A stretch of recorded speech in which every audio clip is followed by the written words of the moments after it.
कई लोग पूछते हैं महाराज जी आप बोलते हो कथा में कि दूर जो मंदिर है वहां जाकर झाड़ू लगाओ पोछा लगाओ, झाड़ू लगाओ पोछा लगाओ, उसका फल क्या है?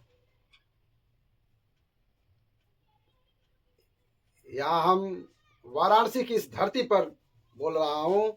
माता अहिल्या ने 4 वर्ष की आयु से लेकर 8 वर्ष की आयु में शंकर जी के मंदिर में झाड़ू और पोछा अपने मन से लगाया, तनख्वाह नहीं ली, मन से सेवा की। तो मिला क्या? एक साधारण से घर की बेटी मालवा की राजमाता बन गई। साधारण थी,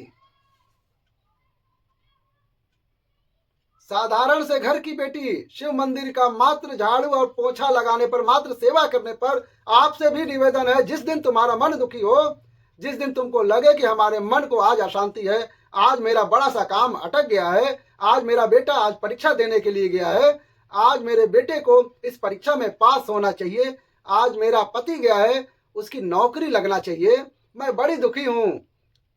सब और माथा टेक लिए, सारे संसार में होकर आ गए, सबसे जाकर निवेदन कर लिया।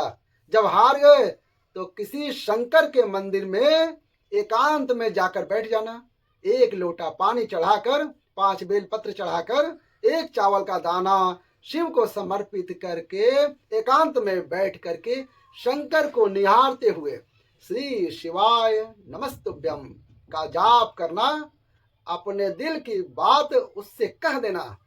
जब वो एकांत में बैठा हो, कोई नहीं हो मंदिर में, तब तुम बैठना, उससे कहना आज मेरा पति नौकरी के लिए गया है, मैं जानती हूं कि मैं हो सकता है पाप कर्म करा है, पूर्व में क्या क्या करा अपने को क्या मालूम है। हो सकता है ना मेरा पति पूर्व में कोई बेकार कर्म करा होगा, सारे जगत में बैठ के खा लिया, सारे दुनिया भर में घूम कर आ गए, लेकिन मेरे बाबा अब कहीं पर नहीं जाऊंगी, आखिरी है तू और तेरा द्वार, अब नहीं छोड़ूंगी। और उस बाबा से निवेदन करके जाना। 8 दिन 15 दिन इंतजार तो करो, उस बाबा से बोलने के बाद एक टैबलेट भी खाते हो तो थोड़ी देर बाद वो शरीर पर असर करती है, तो थोड़ा इंतजार तो करो, उसको बोलने के बाद भटकना मत।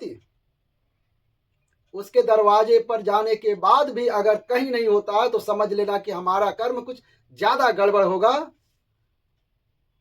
अभी समय लगेगा, भटकना मत। इनको छोड़कर दुनिया के लोग तो बहुत भटकते हैं। पहले राम जी के पास चले गए, राम जी से काम नहीं बना, हनुमान जी के पास चले जाए, हनुमान जी से काम नहीं बना, ठाकुर जी के पास चले गए, ठाकुर जी के पास नहीं बना, शंकर जी के पास चले, कहीं दूसरी दूसरी जगह घूमते रहे, कहीं काम नहीं हुआ तो समझ जाओ तुम महादेव के शरण में आ जाओ। महादेव ये भरोसा रखो, काम होगा, समय लग सकता है, लेकिन मेरा भोला मुझे नाराज नहीं करेगा, निराश नहीं करेगा, आपका काम होना ही होना है। भोले पे भरोसा रखो और अपना जो भी दुख हो खुल के कहो भोले से। शिव मंदिर पर जाकर शिवलिंग के सामने बैठकर कहो